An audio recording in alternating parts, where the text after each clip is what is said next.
নাহমাদুহু ওয়া নুসাল্লি আলা রাসূলিহিল কারীম ওয়া আলা আলিহি সাহবিহি আজমাইন। আউযু বিল্লাহি মিনাশ শাইতানির রাজিম। বিসমিল্লাহির রহমানির রহিম।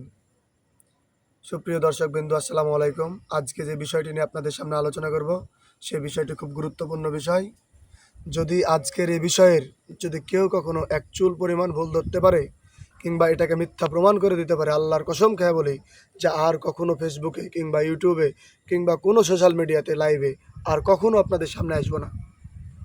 আজকে যে বিষয়টি নিয়ে কথা বলবো সেটা হচ্ছে, আমার এক বড় ভাই এলাকার তিনি পোস্ট করেছেন যে কাদের মোল্লা রাজাকার ছিলেন না, নিজামী রাজাকার ছিলেন না, আলী হোসেন মুজাহিদ রাজাকার ছিলেন না, জামাতের প্রতিষ্ঠিতা আবুল আলা মওদুদী তিনিও রাজাকার ছিলেন না।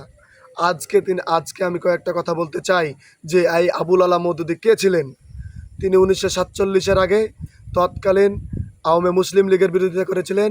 তিনি মোহাম্মদ আলী জিন্নাহর বিরোধিতা করেছিলেন। তারা পাকিস্তান চায়নি, তারা মুসলিম দেশ চায়নি। তারা কি চেয়েছিলেন? তারা ওই ইহুদিদের দেশ, ওই খ্রিস্টানদের দেশ, ওই ব্রিটিশদেরকে স্থাপনা করতে চেয়েছিলেন। তিনি মাস্টারদা সূর্য সেনের বিরোধিতা করেছিলেন সে সময়। তিনি এই ভারতবর্ষকে মুক্ত করতে চায়নি, তিনি পাকিস্তান হতে দিতে চায়নি। তার অবস্থানটা আমরা দেখেছি 1971 সালে। তিনি কিভাবে বাংলাদেশের বাঙালি জাতির প্রতি বিরোধিতা করতে পারে, এ দেশ স্বাধীনতা বিরোধিতা করতে পারে, এ দেশের মানুষের বিপক্ষে যাইতে পারে। আজকে তাদেরকে রাজাকার থেকে মুক্তিযোদ্ধা বানানোর নিজে নতুন পায়তারা শুরু করছে। সেই পায়তারা বাংলার জাতি হতে দিবে না। কথাটা বলতে হয়তো বা হাসি পাচ্ছে, হয়তো বা হাসবেন না। ক্যামেরাম্যান, আপনাকে দয়া করে আপনাকে বলছি, আপনারা দেখেছেন যে এ মওদুদী সম্পর্কে কি কিছু জানেন? এ মওদুদী কে ছিলেন? এ মওদুদী জনসভায় গিয়ে বলতেন, লাঠি উঁচু করে বলতেন যে ওই মোহাম্মদ কনে, ওই মোহাম্মদের কথার চাইতে আমার লাঠির শক্তি অনেক বেশি। ওই মোহাম্মদের কি মর্যাদা আছে যে আমার সেই মর্যাদা নাই? ওই মৃত মোহাম্মদের কোনো মর্যাদা নাই। মোহাম্মদ সাল্লাল্লাহু আলাইহি সাল্লামকে তিনি মৃত বলে তার সম্মানকে অবমাননা করতে চেয়েছিলেন ওই মওদুদী। অনেকেই আমার এই কথার বিরোধিতা করবেন যে অনেকেই হয়তো বা এই কথা জানেন না, কারণ আপনাদের সামনে এই কথাকে নিয়ে আসতে দেয় না। আপনাদেরকে দয়া করে বলবো, অনেকেই বিশ্ববিদ্যালয়ের স্টুডেন্ট দেখবেন, অনেকেই কলেজের স্টুডেন্ট দেখবেন, অনেকে পড়ালেখা শেষ করছেন, তারাও দেখবেন। তাদের উদ্দেশ্যে শুধু একটি কথাই বলতে চাই যে আপনারা মওদুদীর বইটা কিনে পড়েন, কারণ তার বই পড়লে আপনারা বুঝতে পারবেন যে মওদুদী কেমন মানুষ ছিলেন। আমরা 1986 সালে তাদের নির্বাচনে দেখেছি যে স্বৈরাচার এরশাদকে কিভাবে শক্তিশালী করেছিলেন, জাতিকে কি করে ফেলে দিয়ে নির্বাচনে গিয়েছিলেন তারা, আওয়ামী লীগ এবং জামাত। আপনারা 2024 সালে দেখেছেন যে এই ইউনূস সরকারকে ক্ষমতায় রেখে তারা তাদের কিভাবে স্বার্থ হাসিল করছে। অনেকেই বলবেন যে তারা তাদের কোনো স্বার্থ হাসিল করছে না, অনেকেই বলবেন তারা তাদের কোনো স্বার্থ হাসিল করছে না।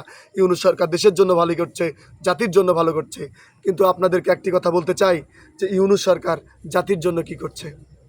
কেউ কি কখনো বলতে পারবেন যে গত আজকে 1 বছর 1 দিন হচ্ছে যে এই 1 বছর 1 দিনে একটা সংস্কার করেছে? তিনি সংস্কার করেননি, ক্রেডিট নিচ্ছে, তিনি তার ক্রেডিট নিচ্ছে। তিনি কি করেছেন? তিনি মানবাধিকার কমিশনের নামে আমেরিকাকে অলরেডি ঘাঁটি দিয়ে ফেলেছেন ঢাকাতে। এই বিষয়টি নিয়ে এক দরবেশ বাবা, তার নাম শায়েখ আহমদুল্লাহ, তিনি 1000 কোটি টাকা উঠিয়েছেন এই বন্যার সময় মানুষদের কাছ থেকে। এমনকি আমিও আর আসন্না ফাউন্ডেশনে অনেক ডোনেশন দিয়েছি এবং আমরা নিজেরাও তাদেরকে সহযোগিতা করেছি ফিজিক্যালি বলতে গেলে এমনি পণ্য দিয়ে তাদেরকে সহযোগিতা করেছি। এই আহমদুল্লাহ, এই দরবেশ বাবা কি করলেন?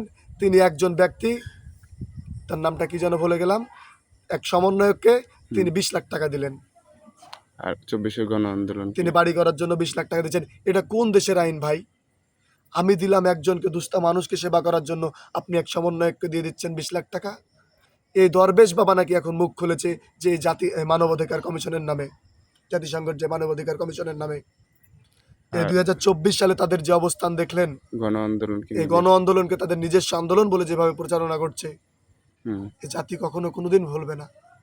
রাজাকারদের কথা কখনো বলবে না। 71 করেছে, 71-এও যেই কাজটা করেছে, 24-এ সেই কাজটা করেছে, 86-তে সেই কাজটা করেছে, এমনকি তারা 47-এও করেছে। তাদেরকে পাকিস্তানি প্রেমী বলবেন না, তাদেরকে মুসলিম প্রেমী বলবেন না। তারা হচ্ছে ইহুদি প্রেমী, তারা হচ্ছে খ্রিস্টান প্রেমী, তারা হচ্ছে ব্রিটিশ প্রেমী। কারণ সে সময় ব্রিটিশদের টাকা খেয়ে এই মওদুদী জারুদ সন্তান, তিনি পুরা ভারতবর্ষের এমনকি মুসলিমদের বিরোধিতা করেছিলেন।